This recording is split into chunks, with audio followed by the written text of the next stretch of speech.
Hello everyone. In this video, we are going to see the complete anatomy of ulnar nerve, from starting from its formation to the applied aspects. We all know brachial plexus formed from ventral primary rami of C5, C6, C7, C8 and T1 roots, from which C5 and C6 join to form upper trunk, C7 alone continues as a middle trunk, C8 and T1 joins to form lower trunk. From there, all these trunks are divided into anterior and posterior division. The anterior division of lower trunk continues as a medial cord from which the ulnar nerve arises. So the medial nerve formed from C8 and T1 nerve roots. So ulnar nerve will be having the C8 and T1 root.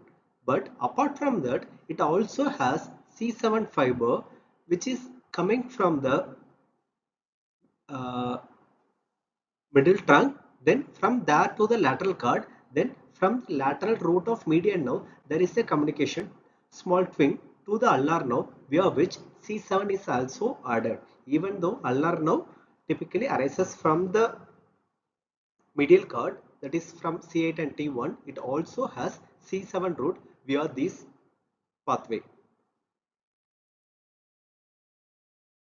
Medial cord continues as a ulnar nerve after giving all the branches. So in the axilla, it is located medial to the second part of axillary artery. Then in the arm, it is present in the anterior compartment, just medial to the brachial artery. Then in the middle of arm, that is at the level of insertion of coracobrachialis, this ulnar nerve pierces the medial intermuscular septum and it goes to the posterior compartment of the arm. So at the level of cubital fossa, it is located just behind the medial epicondyle. So at this location, this medial nerve is more vulnerable for any injury when we are hitting the hard object against the medial epicondyle. So it leads to tingling sensation over its supplying area, that is the medial part of the hand. Okay, so that's why this nerve is known as funny nerve.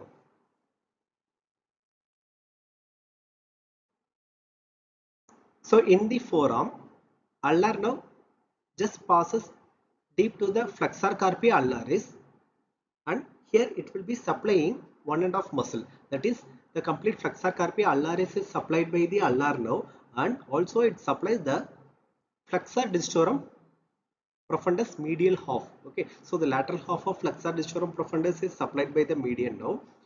So along its course, just below the flexor carpi ulnaris, it runs along with the ulnar nerve in its lateral aspect. So ulnar nerve and ulnar vessel passes superficial to the flexor retinaculum. When the ulnar nerve passes superficial to the flexor retinaculum, there is a fibrous band which is forming a tunnel known as the ulnar tunnel.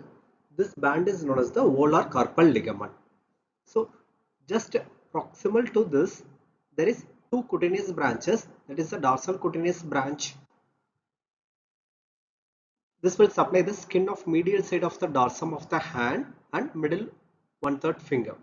And there is palmar cutaneous branch also to supply the medial half of the palmar skin also arises. Similarly, there is one more tunnel is created here by the fibrous sheath, that is known as the cubital tunnel. So these are the tunnel where the nerve can get entrapped. If we see the relation, just medial to the ulnar nerve, there is the flexor carpi ulnaris tendon is there in the distal part of the wrist. Just distal to the pisiform, ulnar nerve divides into superficial and deep branch. This deep branch is purely motor in nature, which will be going into the Guyon's canal, that is the Pisio-Hamet tunnel. So after which it will supply a branch to the wrist joint, then it will be supplying to the intrinsic muscles of hand. Those includes the hypothenar muscle groups, that is the flexor digiti minimi, abductor digiti minimi, opponens digiti minimi. Then it will be supplying to the medial two lumbricals, then palmar interosseous, dorsal interosseous, all the palmar and dorsal interosseous. Apart from that, it will also supply to the adductor pollicis, okay, which is not included into the thenar eminence. Then one of the head of the thenar muscle, that is the flexor pollicis brevis, deep head, is often supplied by the ulnar nerve in addition to the median nerve. Then coming to the superficial branch, it will supply to the palmaris brevis, which is a subcutaneous muscle in the hand over the hypothenar eminence. Then it gives the cutaneous branch to the palmar aspect of medial 1.5 digit.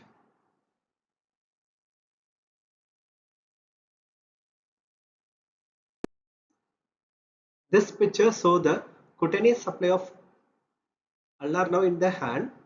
It will supply the medial half of the palm, both the palmar surface and the dorsal surface, and also it includes the medial 1.5 finger completely. So in short, the ulnar nerve will be supplying most of the intrinsic muscles of the hand except the thenar muscle and first two lumbrical, which is supplied by the medial nerve. So the ulnar nerve supply most of the intrinsic muscles of hand. That's why it's helping in controlling the fine movements of the hand. Hence it is known as the musician nerve. Moving to the clinical anatomy of ulnar nerve, it doesn't have branches above the level of elbow. So the injury at the level of elbow or above will be having the common clinical feature. So the most common cause of the ulnar nerve injury is the fracture of medial epicondyle of the humerus, as it is closely related to the medial epicondyle. Then cubital tunnel syndrome. Here when it is crossing the medial epicondyle behind, it is having a fibrous band extending from the medial condyle to the Olligernon process. Okay, so that forms a cubital tunnel. So when this nerve is compressed within this tunnel, it is known as the cubital tunnel syndrome. Then compression between the two heads of flexor carpi ulnaris when it is entering into the forearm. The features includes atrophy or flattening of the hypothenar eminence. Okay, so because hypothenar eminence is supplied by ulnar nerve, so when it is paralyzed, when these muscles are paralyzed, it leads to atrophy or flattening of this hypothenar eminence and leads to claw hand. So this claw hand deformity will be partial when the ulnar nerve is injured, because only the the medial two fingers are affected due to the paralysis of flexor digitorum profundus and also the lumbricals. Then loss of abduction and adduction of finger due to the uh, loss of innervation to the interosseous, that is the palmar and dorsal interosseous. Then there is a loss of adduction of thumb because the adductor pollicis is supplied by the ulnar nerve.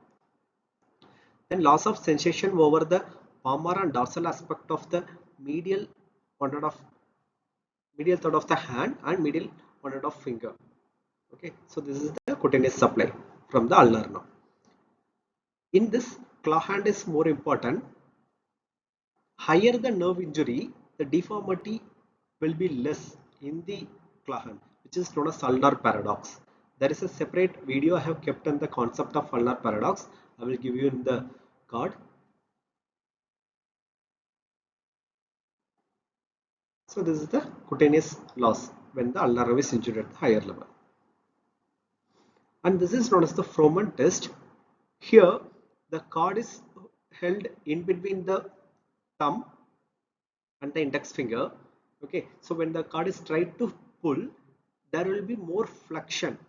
Okay, because of the adduction is lost due to the interosseous paralysis, what will be happening, it will be compensating by the flexion at the level of distal or proximal interphalangeal joint. Mainly in the thumb, it is at the interphalangeal joint because of the long flexor which is intact. Okay, so This flexion is known as the positive Froment sign.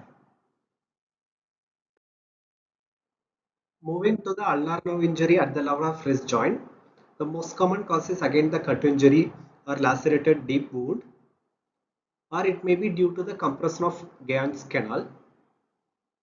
The clinical feature includes claw hand deformity, which will be severe when compared with the proximal nerve injury. The reason behind this is the ulnar paradox. Atrophy and flattening of hypothenar muscles, okay, due to loss of innervation to the hypothenar muscle. Then loss of abduction adduction due to the involvement of interosseous. Then Froment sign positive, which we have seen in the last slide. And the reason behind the severe claw hand deformity when the injury is in the distal part is explained very well in the ulnar paradox video, which I am linking with this. Coming to the concept based MCQ.